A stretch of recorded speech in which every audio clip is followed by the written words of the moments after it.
Sheeva, I you don't have a really, last name anymore, just Sheeva. when your name is Sheeva, you don't need a last name. I don't. I actually feel like I could have been a singer, like Yeah. just Sheeva. Beyonce, Okay, we need Sheeva. to talk about this. Are we on? Yeah, everything's okay. Oh, great. Yeah. Okay, so that's how the podcast is starting because everyone, this is Sheeva. So we're going to keep that part in because when your name is Sheeva, you don't need a last name. You don't. All right. All right. It has Let's been a year this week, hasn't it? Absolute year. Oh my gosh. Tell me how you survived the ice storm. I actually got really lucky and we had power the whole time, Good but for we you. did have people staying at our house. So Did you have underground lines? No, we don't. We You did not. don't? We just don't have trees like directly next to us. I think maybe I don't know. But the thing is, if your neighbors have a tree that falls on the line, it can Very still true. take yours down. Very true. I mean, the people like a street, like the houses like right next to us didn't have power and we had power. Like I think we got lucky. Yeah. Oh my gosh. But still, housing people and friends I know, in, it's a lot. it's Just a lot. also just like the collective, like I feel like I'm somewhat of an empath where like I'm just feeling the negative like unhappiness in Nashville, you know? No, is that weird? I feel like that's what I felt this feel the past energy. week. It's just I been felt a like that lot. negative energy. Yeah. Everyone's suffering and struggling. Like I just wanted to help everyone too, you know? I will say though, it was so cool. So we're on this neighborhood group chat, and there's like 66 of us, and all the women are on it. Yeah. And like you guys housing your friends and stuff. It was really cool to see how people come together. I fully agree. Like that was a really cool thing. Like I met neighbors that I knew most of my neighbors, but I met neighbors I didn't even know, and like we like helped like some elderly people, like a 95-year-old man who was freezing to death in his house. One of my neighbors, Susan, was checking on him, and he was like alone, and he honestly really may have frozen because like we didn't have power for 4 days, and like our neighborhood got him into a hotel, and it was just like That's really sweet. so like I think that happened a lot too. Like that's always the positive of the negative is when you see how the community comes together. 100%. We have a group chat of women as well, and everyone was trying to help each other out, and like it was cool. I feel like we were more connected after that situation as well. So you just get raw. I mean, it just breaks you down. It does. You know, when Mother Nature Lots of hits you hard, emotions. and when health hits you hard, Yes. which is what we're going to talk about with you, Sheeva, because you're the health expert. When you get knocked to your knees, you literally have nothing else but just you bare your soul. It's like, here I am. Let me help me. Let me help you. There's no facade. Yeah, this week I actually posted this on social media because I felt this past week and the pain that people were going through because we got displaced from our home when we found mold in it, and you feel so dysregulated. You're counting on other people to try to help and support you. You're trying to navigate something that you know nothing about. You know, and so there's just so much emotion coming about a situation like that. And even that, you know, natural disaster is not the same as mold, but it felt a lot of the similarities of what that feels like to go through a health issue. How long were you displaced from your house with mold? 6 months. Yeah. Where did you live? At first I was hopping from couch to couch, and With your husband? The problem was that I was reacting to pretty much every home that I was going into. So you're like a mold alert. I'm canary in the coal mine. Yeah. So every house has mold. If it didn't make me sick, I would make a lot of money walking into people's homes and saying, hey, your house has mold in about 5 minutes. Can you still do it? I can, yeah. I need you to walk into my house. I don't want to, but I can. So immediately when you walk, your body is so very sensitive to mold. When you walk in the house, what happens to you? Depends on the amount of mold that we're seeing in a home, right? So if we're in a home that doesn't have a ton of mold, or it's a type of mold, right, that might not affect me as much, it might take me hours or days. But if it's really bad, within 5-10 minutes, I can tell what's going on. What happens in your body? My right eye starts twitching. Just the right one. Yeah, just the I'm not even joking. My right eye starts twitching, which is a histamine response. So histamine is increasing in my body and causing that to happen. I get really bad brain fog and fatigue. I have heart palpitations as well. I can very quickly sense like that something's off. And I know it's kind of weird, but there are other people like me out there that can feel the exact same thing. It's kind of a superpower. Yeah, it's a superpower, yes, but at the same time, very, very frustrating because finding a house that I'm not reacting to, because ultimately what happens is if you have the genetic predisposition with an HLA gene mutation. Because not everyone's as allergic to mold. Correct. Well, everyone's affected by mold. Yeah. I don't everywhere. care. Yeah, it's everywhere, especially in Tennessee. But even these new builds, because like you think you're getting a new house, but like they're sitting out there in the elements, in the rain, when they're being built and they're being exposed. Is that how it all gets in there? Yeah, we live in one of the most humid states as well, and so there's just the laws aren't put into place in how to do this in a way that people aren't living in homes with mold. Like majority, I would say, of homes in Tennessee probably have mold. How can you make sure, what would the laws need to be to make sure houses don't have mold? Well, one, protection over the home for sure, to make sure that tarping and making sure that we are putting something over the house to make sure that that's happening. There's other ways to do it as well, but that's definitely one. And then two, the materials that are used inside the home can make a huge difference. Over the years, the way houses have been built are just different, and the materials that are being used are very different. One of the biggest things I would say in Tennessee that needs to be paid attention to are crawl spaces. Ugh. And so we just had our crawl space encapsulated. You were my guide through that a little bit. Yeah.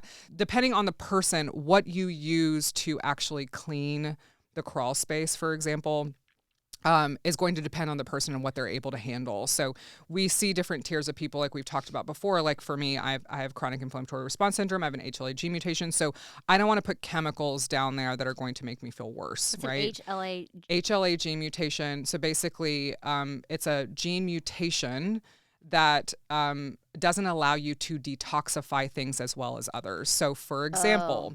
So your toxin load gets heavy. Correct. So, for example, you might be in a house with mold and you can detoxify it in a couple of days. It might take me 365 days to detoxify it, right? Depending on what type of HLA gene mutation that I have. So from Lyme disease to mold to COVID spike proteins to you name it, these are all things that we have to get rid of out of our body, and just toxins in general, which we live in a pretty toxic world, right? So it can become challenging for people to be able to detoxify. What we're seeing a lot of is that after COVID, we're seeing a lot of people, things that were, to put it in layman terms, that were dormant in the body are now coming to surface for people. Such as? And like, for example, a gene mutation happening, right? If we have those things dormant in the body and something triggers it, I mean, having a child can do that, right? So like a lot of things that kind of make that happen, but COVID's a really big one that we're seeing is kind of causing chronic illness across the board. Is it the vaccine or the COVID? Both. Both. Yeah, vaccine is worse. So we're actually seeing with the vaccine a lot more heart issues, more heart palpitations, et cetera, that are happening with the people who do vaccines. But how do you detoxify the vaccine? I need to do that. Spike protein. So there's multiple different ways to do it. I would love to give you a specific protocol, but it's really different for every single person and what they're. See, this is why it's so maddening in the health world, because I'm like, how do you? Because you've spent so many years. Like, how many decades have you spent on this journey of health? Gosh, I would say 15 years. 15 years you spent, because you started off with chronic illness. Like we'll go back to the beginning when you were detoxing from Adderall.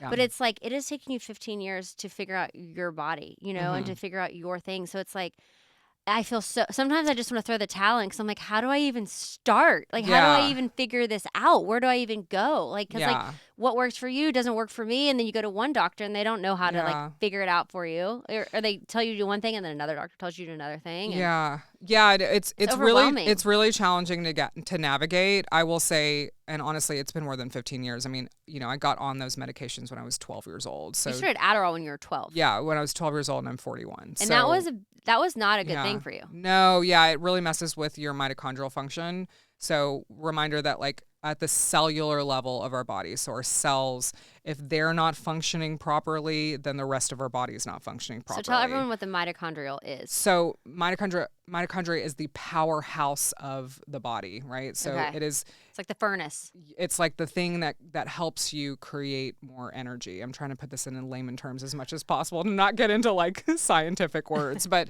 that is really where a lot of things over time, where people blame things on genetics only. No, it's not just genetics. Genetics is part of the puzzle, but then epigenetics comes in, and the things that we put into our bodies and what we do to our bodies over time can cause, our bodies to not work as well as they should, right? It's the same with like chemtrails in the air, right? Like that can mess, and 5G towers, like all of those things can also mess with your mitochondrial function. And those are things we don't have a lot of control over, but the rest we have a lot of control over. And that's really what we want to focus on when it comes to healing and with our bodies. So to go back to like the topic of doctors and who to find and who do you trust, like what do you look for in a doctor, right? Where do you start? So first of all, you need to work with someone who is looking at the whole body. Okay, so even in functional medicine, both sides, functional and conventional, there's a lot of people who are like, let's just look at your hormones or let's just look at your gut. Well, all of these things work together, right? So if we were to look at a hormone issue, we also need to look at a toxin load issue, a gut issue, what nutrition issue, right? We need to look at all of these other things to improve your hormones. So when we're looking at someone to work with, we want someone who's working at total body level that is going to hit everything. So liver function matters for hormones. So when I'm working with clients, I'm making sure that we are talking about everything in the body, and the plan of action is going to support a lot of different things at once. So the pillars, in my opinion, that are the most important are going to be nutrition, detoxification, nervous system regulation, which is really important too, and then supplementation as well. So figuring out tools that are going to benefit the process, but we cannot miss the foundational work and the lifestyle changes, because I think that's one that a lot of people are like, well, I'm going to go just get this lab done. I'm going to get some supplements and then I'm going to be healed. And I find that to be a short-term fix, not a long-term fix. Like it's kind of no different than being put on a medication, right? So it's still not fixing at the root when we're not working on all of these different layers. So that's one thing too, when you're getting labs, because a lot of women are going to conventional doctors that are getting them maybe 20 biomarkers for their labs. We need to be looking at least 75 to 100 biomarkers, right? So we want to make sure that we have enough information to better understand the body. So for example, if we have thyroid dysfunction, a lot of doctors are only looking at TSH only or T4 only, right? We have about 6 or 7 markers to look at to really understand why the thyroid is not functioning right. So can you look at all of this? Can you do all of this? Yes. Yeah. Okay, so you are a doctor. Are you? Well, I've got 3 doctors on my team. Okay, tell me who you are, Sheeva. Yeah. You're so amazing. You're so complex. Tell me exactly who you are. Yeah, so I'm a functional medicine coach. Okay. And then I have a functional blood chemistry specialist, I guess, degree or whatever you call it. I have a nutrition and exercise science degree as well. And then I also have a brain health specialist certification. So I've gotten a lot of schooling over the years, but to be quite honest with you, what has taught me the most is 10 years of working with hundreds of women, right? Mm-hmm. And so the doctors on my team are there as consults with my clients, and I also am able to order these labs because I have these certifications and these degrees. So that's how I'm able to do that.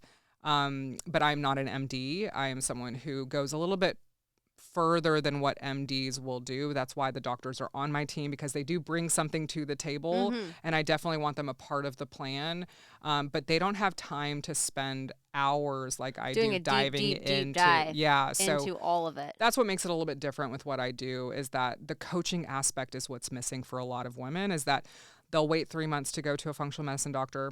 They'll see them. The doctor will still spend more time than you will get at a conventional doctor. Don't get me wrong, like an hour with them, right? And then they'll review some labs.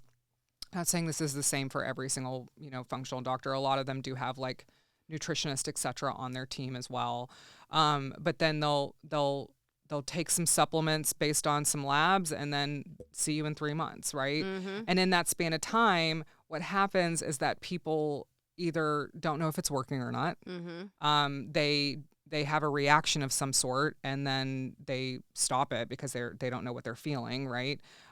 Or they're not doing everything properly because there's no follow-up behind that. Yeah, you're just left alone to figure it out. Correct. So you're helping them like coach it every week, like checking in. Yeah, so depending on the person, I like to start with weekly calls, Mm-hmm. maybe the first 3 or 4 weeks until you're settled and you're like, okay, this is feeling good for me. I feel comfortable. I'm seeing change happen. And then from there, we would move it to, monthly, biweekly, Yeah. whatever that person specifically needs. So we cater everything to the client. I love that you say though, like so many people talk about hormones, but like you can't fix your hormones if you have a huge toxin load. Yeah. So how do you detox the toxins? Because Yeah. I got my toxin report back and it Yeah. kind of freaked me out. Yeah. Like I have very high mold, I have like medium mold, medium arsenic, high, just so many things were like I didn't even know they were in my body. Yeah. So how do you detox it? Like Yeah, how do you great get this question. out of your body? Yeah, so depending on the toxin, we do different things. But I will say the one thing that I think is lacking from a lot of programs is we need to calm the immune system down first. So we have a lot of people who are doing like parasite cleanses, or they're doing these very, very intense detox protocols, and their drainage pathways aren't open up. What I mean by drainage pathways is your liver is not functioning at its optimal self, right? Your gut is not, you have constipation. You're not actually moving things through as easily, right? So if our bodies are not working the way they need to be working, then toxins are going to get stuck in the body. They're going to recirculate in the body. Right. And then you're going to get really sick and have a Herx response, okay? Mm-hmm. So in my opinion, we start with foundational work first, which is, first of all, nutrition, because nutrition is hands down one of the biggest things to heal the body. So if we're not focusing on nutrition first, then we're missing a really big piece. And a lot of people have a hard time with that because that is a lifestyle change that can be challenging for a lot. Right. So nutrition is number one. We want to make sure that we're balancing blood sugar. We're making sure that this person is eating enough food throughout the day. Majority of the women that come to me are not eating enough food. And so we need to make sure that they're having enough protein, there are enough calories that are going through their body, because they could be in a place of inflammation and fat storage. The body's in survival mode because it's not getting enough food. Then we make sure that they're not having any major histamine responses, because a lot of people who are dealing with toxin load are going to be dealing with rashes or hives or, stuffy nose, or, anxiety is a really big one that comes with high histamine. Can you test for histamine? You can. Whole blood histamine is one that we do for blood work. Okay. Yes. So we look at that and we make sure that that's calmed down. And so the body's not going to overreact to the change of detoxing, right? Okay, so foundation. Food. Foundation Make first. sure you're getting all the food that you need, and then check your histamine level to make sure that your body is not inflamed. Yeah. So there's inflammation markers, and then there's histamine. But yes, we look at all of those. We calm the inflammation down. Oftentimes, a good supplement regimen can support and help that to calm the body down. And we look at nutrient deficiencies and make sure that you're getting the nutrients that you are. So then we're like, okay, now my thyroid's working correctly. Now my liver's working correctly. Now my gut is digesting and absorbing my nutrients. The body's working well. Now we can work on detox. And detox can look differently for different things. So say we want to detox mold. Yeah, so if we're to detox mold, again, depending on the person, sauna is actually one of the best ways to... Do you think you need to take a binder? Like Yes. an activated charcoal or Yes. something? So there's many different types of binders. Activated charcoal, I would say, is one of the least effective ones. Really? Yes. Okay, what's the most effective? And so it depends on, again, what we're dealing with. But Ultra Bind has like zeolite in it and other binders, like a combination of binders. Not saying that charcoal is probably not part of that mix, but there's multiple different binders that are going to bind specifically to biotoxins, right?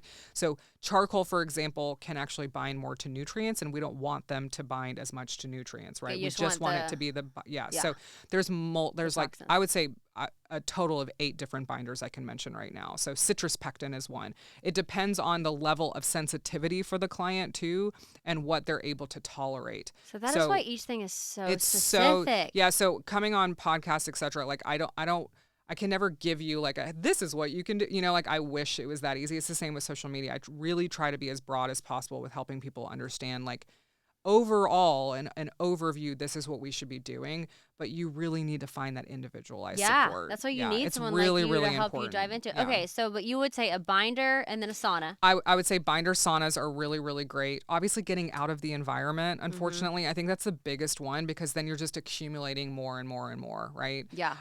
There are different things that we can do to I wouldn't say kill, but there are things that you can also add in that can, you know, get it to move out more. There's also things for nasal passageways. So like there can be colonization of mold in the body. And so different protocols will be done for that as well.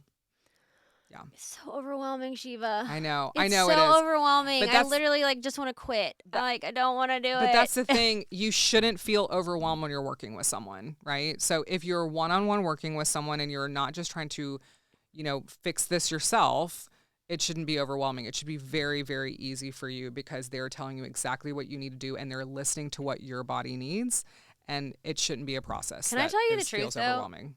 I don't want the diet part is really... I don't want to do the diet part. I know. I really don't. I know. Like I really 100% don't. Yeah. Because I don't want to have to be that regimented with food. And I feel like probably a lot of people struggle the most at that part. 100%. Because I'm like, okay, you give me the supplements, you tell me what to do, I can do it. But like if I have to like eat a certain way every day. Totally. Like that feels... I'm sure I could get in the routine of it, but like in this point in my mind, I'm like, I just don't want to do it. I mean, I'm just being honest. Yeah, so I will say a few things on that. And I fully agree with you. That is the hardest part for most people.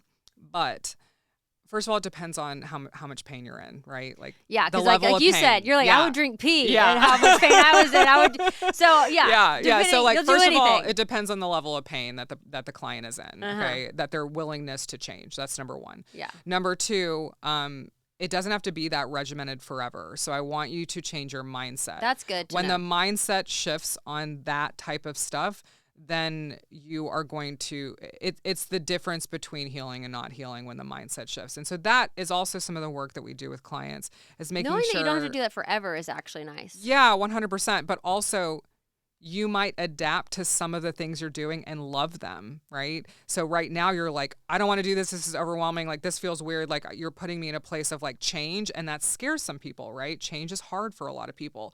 And then they start doing it and they're like, wait, I feel like $1,000,000. I never want to go back to that. I had a client yesterday specifically with alcohol, for example. She decided that she wanted herself. I don't ever tell anyone to do anything. I'm like, if you don't want to give up your coffee, we're not giving up your coffee. I'm going to show you how to drink your coffee, right? But alcohol was one that she was like, you know what? I want to give it a second and see how I feel. And so she gave it up for a bit, and then she started to reintroduce it. And so as she reintroduced it, she started to feel really bad again. And then it's turned into like, she'll only drink 1 drink here and there or 2 drinks here and there. And then yesterday she was like, honestly, Sheeva, I think I'm ready to give it up. It just makes you feel so bad. Right. So when you understand, like a lot of people don't know how good they can feel. True. Until the change is made. And so the mindset shift there is where it really, really changes for people. Because it's not even just like, oh, I have more energy, etc. It's like I have more confidence. I can think quicker with my decisions that I'm making, right? Like there's not so sludgy. Yeah, like I have better relationships with my family. Like I'm not yelling at my kids. Like there's so many things that change for them that they're like, okay, this is not worth it to me anymore. I'll find another vice that's a little bit healthier for me, right? Yeah. And so you have to think about it that way too. And so you need to take that time with the nutrition and say, I'm going to give this a period of time. And I'm going to play around with it. How long do we need to block I would off? say 3 months. Okay. I would say give yourself 3 months of changing lifestyle changes. And then you'll figure out what you're going to keep and what you're going to leave behind. Right? That's really it. That's all we're doing here. And that's where I don't like extreme protocols. Yeah. Okay? Extreme anything is just like, It makes becomes you want to very run challenging. for the hills. Right. And that's where coaching and working with someone one-on-one is going to mitigate that. Because if someone's like, I'm having a really hard time with giving up my coffee. Let's not give up your coffee. Let's do half of a cup of coffee instead, right? And make sure that you're eating breakfast before you do it. And Like make sure it's a breakfast? sure it's a mold-free coffee, right? Right. Is Bulletproof good? I heard it was really good. I don't know if I think Bulletproof's probably mold-free. I think it's been a minute. I think it is. Yeah. Yeah. Yeah. Purity is the one that I recommend. Purity, okay. I absolutely love Purity coffee. It's incredible. There's a few brands out there though that are great. Yeah. So a good breakfast, in my opinion, is going to be like meat and eggs. Like you're definitely getting that in. So we want balanced meals as much as possible. So protein, fat, carbs, fiber, right? which again takes time. Don't ever expect yourself to like all of a sudden have a perfect plate after 1 week. Like again, give yourself 3 to 6 months to figure this out. Do you eat perfect meals every day? No, but Do you mostly eat perfect most meals? of the time I eat perfect meals. You do? Okay, so because tell me I a perfect feel day. best. Tell me a perfect meal day. Like if we're going to start in Okay. the morning, Yeah. like we're going to have a perfect day. Yeah. We're going to wake up and we're going to feel our best. What Yeah. what are our meals? So I'm a little restricted on a few things just because of my health, and what I can and cannot eat because I'm in a mold protocol, etc. So I would say a perfect day for me specifically would be sausage. I'm about to start adding eggs back in because that's can be inflammatory for people only because of the way they're made, and I would go down a full rabbit hole on our farmers, but I won't. So I would say chicken sausage is what I'm eating, at least 30 grams of protein at breakfast, if not 45 for someone with my weight and height. I'm having a side of berries and possibly I'm adding in some psyllium husk before, so I'm adding in some fiber before my meal that actually helps offset blood sugar. Super helpful for that, and then also it gets me my fiber in as well. And then I'll have some berries and then possibly like a piece of gluten-free toast with almond butter or something is what I would do for That's breakfast. solid breakfast. Solid breakfast. And the reason why I do that is because if I don't do that, I'm starving all day long and I'm snacking all day long. Okay. So you start yourself off strong. Oh yeah, and it really keeps a steadiness throughout my day, energy wise. Not only energy wise, but hunger. Okay. So I'll have like nightly cravings if I don't like. I'll have more sugar cravings if I don't do that. Okay. So sugar's a really big one for me. That's where I really struggle. I will tell you, like even the past month with it being cold out, I'm eating sugar almost every single day, and I'm feeling that. What is your indulgent? Yeah, so we make really we make healthier chocolate like things. I want to be like you, Sheeva. I want to make healthy sweets, but I'm like, no, I'm just gonna have some chocolate ice cream. Well, it doesn't take very long. Like it really doesn't. So we'll do like a no bake process. Yeah, we'll do like a no bake Samoa cookie. Like, and they're so yummy, and they take like 10 minutes. They don't take that long. You just have to know the right recipes, and you have to know the right ingredients to be putting. So like it'll be like almond butter, cacao, maple syrup, coconut pecans, and it'll all be in one. It's like a chewy good totally cookie, hits the spot. and it tastes just like a normal cookie. Like it's not. And it does the trick. It's not. You're not like, oh, this is healthy. Like it has sugar in it. Yeah. You know, like it's good.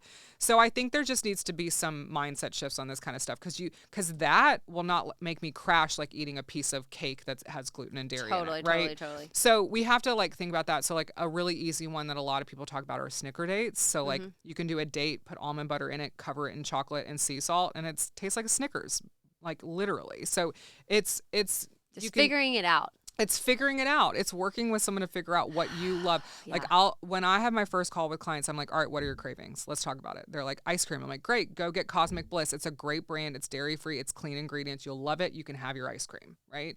So it's not no ice cream. It's find a better ingredient one. Yeah. And that's my motto here is not, I don't want you to hate everything you're eating. You should not hate what you're eating every single day. You should enjoy your meals. Okay, so what do you do for lunch? Yeah. So lunch, I would say, my husband, I'm very, very lucky. I have a husband who cooks. And so I do not like cooking. Cute. You're like a movie star couple, You're too, very sweet. by the way. I don't cook. He's the cook. I also work later hours. I, run a very, very, extensive business that lasts probably from 8 a.m. to sometimes 10 p.m. Some days. I know. I'm a little bit of a workaholic. Well, that's something I need to work on. You love what you do. I do love what I do. So it depends on the day. I mean, when you own a business, you're doing like 10 different things. You know how that goes. So he's cooking. And so we plan our meals on Sundays and we make sure that we have 3 fun meals, right? So like 3 fun meals that we really are excited about. And then some of them are going to be like, chicken and butternut squash and whatever, right? So some meals are going to be boring. So normally I'm heating up what we ate the night before. So like, for example, we made a soup the other day and we did a chicken and rice soup. Last night we had steak, mashed potatoes, and salad. Like that's something that I ate. We did, what else did we do? We did like a chili or like a white chicken chili. We'll do something like that. Or, depending on the day, like I really don't, I'm not like hyper focused on my macros. Like I'm not like getting super detailed. I just know eyeballing it because I've done this for so long. Like I know I've got at least 30 to 45 grams of protein on my plate. So, and that's the point of doing the work for a little bit. Then you just, right? it comes then secondhand. Correct. Like there's no questioning what's on your plate. So yeah, so we'll do like taco nachos, but we'll do potatoes underneath instead. So we'll do like white potatoes? We'll do white potatoes, cut them in tiny slices, put them on a pan. Yum. And then we'll put tomatoes and lettuce and ground beef on top. And then we'll do a dairy-free queso on top. So like, good. Yeah, so we're not depriving ourselves of good food. You're just you're making great choices. Correct. Yeah, so I'm just making better choices. That's really what it comes down to. So we pay attention to the meats we put on our plate. Like we're making sure we're getting grass-fed, grass-finished beefs, you know? So like it's all about ingredients for me. I can tell night and day when the ingredients are different. So you are just your system is you worked so hard to clean out your system. That is part of it, yes. That when something is off, your body is like, nope. Yeah. I'm the guinea pig a lot of times. I really want you to come over to my house because now that I've encapsulated our crawl space, I want you to breathe my air. I can do that for you. To see how we're doing. Yeah. Oh my gosh, Sheeva. Okay, so tell me your journey. You started off on Adderall at 12 years old. Yeah, Adderall. And that kind of started the wreckage of your immune system, right? Oh, yeah. It definitely started that for me pretty young. I was on Adderall, anxiety meds, and birth control at 12 because I had PMDD. What is that? What is PMDD? Yeah. It's premenstrual, basically, again, I'm going to go back to layman terms. It's really, really bad PMS. Did you have anxiety as a 12-year-old? I did. Do you know why? I personally believe that I was probably getting exposed to mold probably a lot younger and just didn't realize it. So it wasn't from your life, like from interactions with other humans or like trauma. My mom says this all the time. She's like, you were the sweetest, calmest kid until you got your period. And once you got your period, like you changed completely and your body just like you're somewhat of a hellion at the age of 12. So like I really struggled with my hormones and I really struggled just in general with I think the changes that were happening with my body, but I also think there was other things that were influencing that. So knowing and understanding hormones now, I know that there was other things. Like mold and toxins, but it wasn't like I personal issues. Because like sometimes there's like traumatic things happening that affect it. No, I mean, I wouldn't say there was anything majorly traumatic other than like I was a Persian girl in the South. And so I felt very different from other people. I think that would probably be one of the things that I dealt with growing up. And at 12, that could feel very big. Yeah, and I did go back a grade to go to private school. So that was one thing, but it wasn't. Was that helpful? That was helpful for me educationally. It was not helpful for me personally. Why not? I think it was just at a off time to do it. I wish they had done it. Again, I was the first child. I was the eldest daughter. That should have been done, kindergarten instead because it's just such their friends and everything. Yeah, it's just such a time for like that middle school time frame for kids, a monumental moment for them where they also just feel very you don't feel confident in yourself. Like there's just so many changes happening in middle school. Yes. So I would say those are some of the things that happened. It was before that initial getting on medication, but yeah. So I was put on those drugs at a really young age. So you were put on Adderall, anxiety meds, and also, of course, the anxiety meds came in because of the Adderall, in my opinion. And then birth control to help with. So your body just got a shock to its system. Yeah. All this foreign stuff coming in, just like wrecking it. I actually went to the hospital twice after starting Adderall for panic attacks because I was taking I was put on 40 milligrams and I was a beanpole in high school. I looked back and I was like, I was tiny. The thing too that's crazy is I feel like you can't really check in with a kid to see how they're feeling because kids are so all over the place. You don't know how you feel anyway. 100%. You have no level ground of like this is how normal feels. Every day you feel different. Yeah. And so how can you monitor how the drugs are affecting a kid? I specifically remember not knowing and understanding my feelings back in the day. Like I remember that very, very clearly, especially like thinking I was dying and it was really a panic attack, right? Like you just don't understand things. You have no idea. Yeah. And so, then you have these drugs that you're taking that are totally changing your brain. Everything. They're changing everything. What did it change for you? For me, I definitely had 100% had more anxiety. Over the years, things changed. So like in the beginning, I was like teacher's pet. Like I went from like with the Adderall. Yeah, it really helped me focus, and it was definitely helping me with my grades. Like there was a lot there that I felt. I mean, I wouldn't have stayed on. I mean, it gives you confidence. I mean, it's like the Limitless drug. I'm pretty sure that movie was made after Adderall. Yeah, like I can do anything. Yeah, like it 100%. So did it cause anger issues? Yes. I used to take it recreationally because I was doing it to try to do it because it makes you not hungry either. So I was using it for weight loss when I was like in my early 20s. Yes. Yeah. But it would make me rage clean my house, and then also I would just be so mad. Yes, that was the reason why I got off of it. So it creates a anger issue, right? I blacked out. I would black out in conversations and not remember them. Really? Yes. Yeah. So that What was is that? one of the biggest things. I think your brain's moving too quickly, right? So like your brain's just not moving at a normal state, and so and also you're amplifying your body constantly, right? Like you're giving it like meth, you know what I mean? Yeah. Like you're giving it something that is just making you so. I didn't have patience, right? Like there was no patience for anything because you're not moving as quickly as I am. Why are you not moving as quickly as I am, right? Yes. So like that was a really big one, especially as a business owner, that I had a really hard time with because I didn't understand why people could move as quickly as I was. Like this isn't that hard, right? So that was one of the things that I really struggled with. And more than anything, after 17 years on, I mean, like every single stage was different, right? So like at one point I had really bad anxiety, like I couldn't leave the house, bad anxiety. Really? Yeah. And then that's so your whole like adolescence and early 20s were kind of like. Not to mention the drugs and alcohol. Like, let's be honest. Oh my like, gosh. If you drink on top of Adderall, I would take Adderall and go drink and I would black out. Oh, literally, 100%. I would just like black out. I have no recollection. I don't know how I survived. Same. I'm gonna be honest. I look back on some of my, but I was not prescribed Adderall. I did it like under the table, like under the, like illegally. I was like getting it from random dealer friends or selling their Adderall. But like, I know. How did we make it through? I don't really know. Thank goodness this new generation is not interested in drinking like we are. I know. I genuinely don't know how I survived a lot of those moments. But for sure, like there was a lot of things that happened through the course of it. Like I got to a place of depression, right? From probably being ramped up too much and my nervous system was shot. And so every single different stage there was more learning for me to learn, right? But at the very end, did anyone ever say this is the Adderall causing this? Or were people just like, oh, this is just you? Yeah, no, this is just me. I mean, I would go to like Dale Carnegie and like all these other things like leadership. Like, let's try to change her personality, right? And no one's like looking at what you're putting in your body every single day for years. No.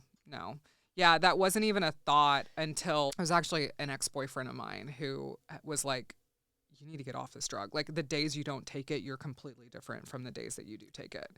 And you so started he was so the young. one that was like the person who was like, but the hey, problem check is this is the problem, Yeah. in my opinion, with like doing anything substantial for a kid. And I'm not trying to shame any parent out there because every parent is doing the best Absolutely. they can. I can't imagine. But when you do a mind altering, anything that's altering to a kid, like they never get the chance to actually know who they are just as themselves. Correct. You know what I'm saying? And so then you start this kid on something that is quite permanent and life altering.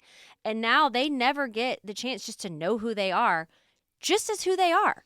They now have been influenced by something so it's such a heavy influence that is altering your brain, that is changing the way you present to the world, the way you view 100%. yourself, the way your brain functions. And so like you don't even know who you are. Yeah, so one of the biggest things with the women that I work with, so I help women taper off these meds when they're like, I'm fed up, I don't want to do this anymore. Like I've reached my limit with it. Is that they'll get off the drug and they no longer like their jobs. Like that just gives you one example. Oh, because they were probably a powerhouse before. Correct. And now they're like, I don't want to do this. Like they'll be working with numbers, for example, or whatever, because like their brain just was, like, so like that helped them when they were on, and they enjoyed, checking these boxes off, right? You get like or whatever. A power rush, yeah, like a brain surge. You do. You're like, so, and then they're like, I don't know if I want to stick with this as a career, like those things happen because they are no longer so jacked up on this drug and their brain's not moving as quickly. They're calming down. They're actually taking a second. And I mention this on every podcast that I've ever been on because I want this to be like a good picture for someone. But when I was getting off of that drug, and How I was old were finally, I was, 30. How old am I right now? But you started 31, at 12? 31. I was 31. So you started at 12.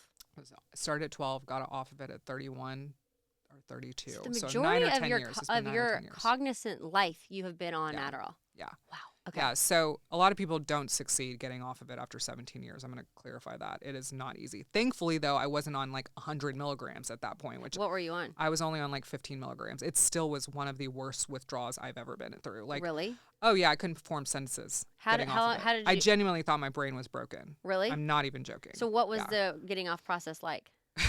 So I tried to work with a couple different doctors, and their tapering process was ridiculous, which is something that makes people fail often, because I talked to my doctor. They're like, oh yeah, just, taper it for 2 weeks and then just stop it, or like cold turkey it, you're fine.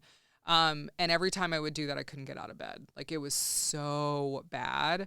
And so I had to slow taper over 6 months. And through that process, every single time I tapered, I can't explain it, but it's like you don't feel like yourself, and your mental health goes down the drain. So it took you like a year pretty much to recalibrate this whole thing. Yeah. So I started, I think, at 31 and probably ended it by 32. So that and I was whole getting off of, year took you to taper off of Adderall. Yeah. So I was living in Nashville at the time, and at that point I was like, I have to make a change. Like, I can't stay here. What was happening? Why? Because you just had so much anxiety. I think I was more like in a rut, and I stopped it because of multiple different things. I'd gained 20 pounds. But Adderall's supposed to make you skinny. Oh, well, after a while, it causes so much inflammation that you're gaining weight. Oh. Yeah, so different phases, different symptoms. So my gut was wrecked. Mitochondrial function was obviously wrecked. I had a lot of anxiety, the anger outburst, headaches, neck pain. The neck pain was so bad. I was a very recreational user, but my neck would lock up. Oh my God. Why does it do that? So bad. It's nervous system related. This is very much nervous system related. Yeah, so the level of stress you're putting on your body, right? So your neck was just locked. God. That leads to terrible headaches. Yeah, so headaches, just so many different symptoms. It was just piling up. I had tried multiple times before that to get off of it, like that ex-boyfriend that attempted to help me, and I would just blow up. I would feel physically horrible, whole 9 yards. And so it was a very challenging process. But at the time, I was running another business and decided to step away from that business. And I actually moved to California and literally detoxed off of these drugs in a West Hollywood apartment by myself. Like, I was doing this on my own. I really didn't have a lot of support. We tried doctor after doctor, but a lot of people just didn't understand what I was going through. If you've not been through this, you don't know how to fix it. I'm going to tell you that right now. Did you feel hopeless? I did. I would call my mother. I remember calling her multiple times being like, I just need to get back on. I mean, the level of addiction that I felt was wild. It took me a very long time to say, I don't need this anymore. Did you think that transfers into creating addictive personality, or was it just with Adderall? I don't really have an addictive personality. I've always been able to stop things when I need to stop them. Like alcohol, it took me a little bit to stop alcohol. When I need to stop something, I can stop it. Yeah. I don't think it was ever just a personality trait. I genuinely think it changed the chemistry of my brain, and it was really challenging to stop that. Yeah. Yeah. So there was a lot of like underlying things too that were probably wrong with my body, that with testing we learned like there's a big correlation between thyroid and being on Adderall for years and years and years. So it can definitely mess with thyroid function. And so I ended up with Hashimoto's after. Oh, yeah. Sheeva. So there was a lot of underlying things that popped up that I had to get fixed and figured out so that my body could function properly now. And so it took a really long time to figure that out. So that's what set you on your journey. Oh, yeah. So that was... You're 41 now? Yeah, it was 10 years ago. 10 years ago, you've been on this deep journey. Yeah. And now it's like your calling. It is my calling now, and I'm very thankful to turn my pain into my passion, for sure. That's incredible.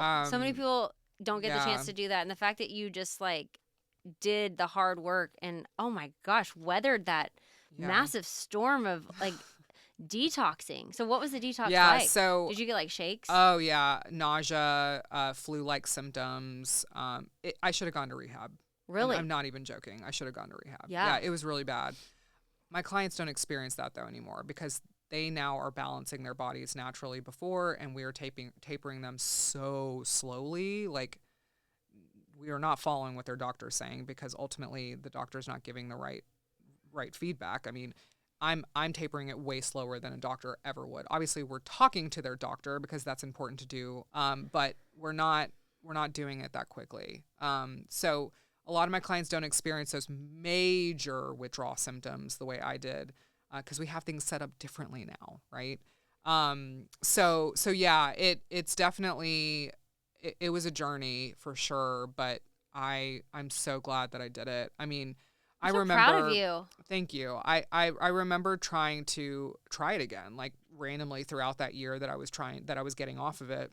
You tried Adderall again? I did. I tried Adderall again within that year because Why? Because it was just so painful. You just because didn't. yeah, because I had moments where like it just didn't.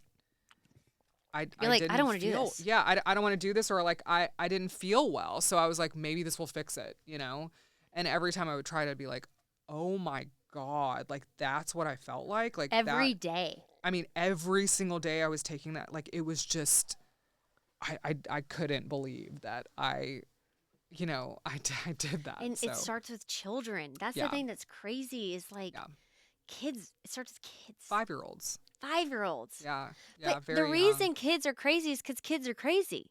I agree. You know, I I agree. just like, We have a bad system set up, and right? kids like being stuck in the school all day. I mean, like I Yeah. said before, parents are doing the very best they can. The system is the system, but like the system is not necessarily the right system. No, it's not the right system. They should be outside. Yeah, Like running. they shouldn't be sitting at a desk all day long. I'm sorry, at my age, if even sitting at a desk all day long, I don't want to sit at a desk all day. I lose my mind. Like Yeah. I don't want that, you know? So No. like I have to schedule breaks for me to be able to go and enjoy myself and Move your body, yeah, get some like fresh air. you have to. I mean, no human being is meant to sit at a desk for all day long. 7 Like, hours. it's just not a thing. Yeah. So I think that's part of it, and then I think also what we're putting in our kids' bodies. That's another thing. You have full control over what your child is eating. No, not all the time, but you do have a say in your own home. And I think if you start young with them, they learn, okay, this, it's not a restriction for your child. It is a, hey, go eat that cupcake at that, that party that you're at. How did you feel after eating that cupcake? So helping them better understand what foods make them feel good and what foods don't make them feel good, I understand picky eaters. I understand all of that. And I don't have children, so I can't even imagine. Again, no hate on any of that. But there are things that we can control and work on. Is it easy? No, it's not. But the easy route oftentimes becomes even harder down the road. That is so true. Yeah. I know, it's like pick your hard. Yeah, pick your hard. Yeah. Pick your hard. That's oftentimes what I want to, the message that I want to put out there is that, yes, and medication can be helpful short term. You know, if you are like, I have tried everything and my child, I need a minute of relief and this is what we're doing for a child. Okay, but find an exit route. So right? true. Like figure out something else that you can look at while you're doing this, Totally. And don't ignore the root cause. Yeah. Because like I feel like there was a season in my life where I got on antidepressants for a year. And because I was just at such a low spot, but I was also so aware of my root issues. Yeah. But I agree with you. It's like, I love that you say that. Yes, there is a time and a place for it, but don't just like say we're doing this forever. Yeah. Yeah. And I think that there's a little bit of an awareness around that for people and helping them better understand like depression is most likely neuroinflammation, and so we need to work on that neuroinflammation. I'm not saying that a traumatic event or things that happen in your life can't cause that. But I think that we need to try all the other things too. And some people are just in a place of such deep depression that they need to get themselves out of that. They need to feel again what it feels like to, feel good and not depressed. And so, but there are so many other therapies out there, right? Mm-hmm. And I think that's what's really important to help other people understand. It's a lack of education. It's a lack of people understanding what their options are, and that's what sucks. To get well is not like wellness, like to actually feel well and Yeah. be well, it's hard. You have to go figure it out. Like Yeah. you have to go find it on your own. It is Yeah. not presented to us in just culture. No, it's not. Yeah, you have to do your own research and you have to really hard. look at it. Yeah, and it is. It's definitely challenging. But I promise you, once you figure out the formula, it's pretty easy. Yeah. Like and that's really what it comes down to is and I ask this to every client who ever does a testimonial for me. I'm like, did this make your life easier or harder? And oftentimes the answer is, in the beginning, I felt like it made it harder, but now my life is so much easier. That is right? so true. It's probably like 3 months, like you said, of really hard work, really recalibration, changing so much. But then you find your system and then you feel good. And then you're like, oh my gosh, I would never go back. Yeah, no, nothing that's worth it's easy. Nothing that's worth it is easy. And trust me when I say I would love the easy way out. Like I can tell you right now, I am no different than anyone out there. I would love the easy way out. But I have learned over 10 years of doing this, it's not a thing. It's just not a thing. The easy way out, like you said, becomes the hard way eventually. 100%. And that's in any aspect of your life. Like with my business, there'll be things that I'm like, I don't want to do this. Like I don't want to learn marketing. I don't want to do that, but I have to learn it, and by learning it and understanding better, it's going to make my life easier. And then you get your system. Correct. Yeah. But I get it. I completely understand. But finding someone who can guide you is really important, and finding someone that you can trust and feel comfortable with is really important. I would say the number one thing too with finding someone to work with, make sure that they're on your team and not just telling you what to do. Right. Tell me what's the difference. I think the big difference is, there can be a lot of gaslighting. Like, for example, I have a client who comes to me who's like, I feel really anxious when I take magnesium. And if some doctors will look them straight in the face and say, why? That's weird. No, that's not true. Or it's probably you, not the magnesium, right? Instead, you want someone who's like, valid. We're listening to what your body's telling us. Let's find a different route, right? Or if you know your body best, right? So if you are sensing something is off, or you are wanting to get a certain test done, or you're wanting to investigate further in a certain way, I hope you find a doctor or a person that is going to say, yes, let's do that, right? Versus, no, I don't recommend it, right? So I think having someone who's a partner in the process to really listen to your needs, and someone that you feel comfortable with saying, hey, this isn't working for me, is there another option, right? Because a lot of doctors will say, this is all I got, or this is the only option, or, sorry about your luck. Yeah. Like the medication's all, or surgery. Right. So if you're going to a doctor and they're saying medication and surgery is your only option, next, and really like get second and third opinions, like look at other options. Don't just take what one person tells you and go with it. Sheeva, you're really a wealth of knowledge. I mean, you really are, and you're a lived experience too, which I really think I just add so much, because you have survived and lived this and done this journey yourself. And now you're like, I want to help you. I want you to feel good, because I know how bad it feels. Yeah. Yeah. I think that is another thing to look at when you're working with someone. Do they get it? You know, like, do they understand it? Have they, like, don't get advice from someone who's never been through it type of thing, like same concept. Like, try to find someone who understands what you're going through. I think because of what I've gone through, I'm able to decipher what someone's feeling a lot quicker, because I've been there, done that. And so it helps me a lot for sure. And I've been a guinea pig in trying to figure out things for so long that I'm thankful to kind of have learned a lot through the process. So yeah. That's amazing. Okay. Where can everyone find you, Sheeva? You can either find me at sheevawellness.com. It's SHEEVA wellness, one word, and then, or Sheeva Wellness on Instagram. You're amazing. You're amazing, Sheeva. You're amazing. No, you're amazing. Like, literally talking to you, I'm like, okay, I need to do all of this with you. I really do. I've wanted to do this. We've started the process before, but it's the diet that gets me. But now that I know I just have to do it for 3 months, I'm like, just try it out. Yeah. And like I said, we figure out what works and what doesn't. And you do all the like toxin testing. I do. I do Dutch test, oats test, mycotoxin test, GI maps. Those and are you really feel great. confident that if people follow your protocol, they can relieve their symptoms. Yes, I'm very confident. Like mold, arsenic, all of it. As long as you are following the steps, then yes, I'm confident in that. Yeah. Well, that's amazing, Sheeva. Yeah. You're amazing. Okay, I always wrap up with leave your light, and it's just open-ended. What do you want people to know? Drop some inspiration. Oh gosh. What do I want people to know, like, just in general? Just like if you're going to drop some inspiration to people out there listening, just like from your wealth of knowledge and what you want people to leave feeling, what do you want them to know? Don't accept your reality as it is. And I don't know, you're not alone in this struggle. Like, I want people to, one, love themselves enough to make a change and do what's best for their bodies. Like, you're worth it, right? Like, you're worth making those changes and feeling your best. And two, yeah, like, I guess that's it. Yeah. I love that, Sheeva. You're the best. Okay, so Sheeva Wellness everywhere across the board is where they Yeah. find you. Yeah. Make it easy. Loved talking to you so much. Thank you so much for coming on Of today. course. Bye.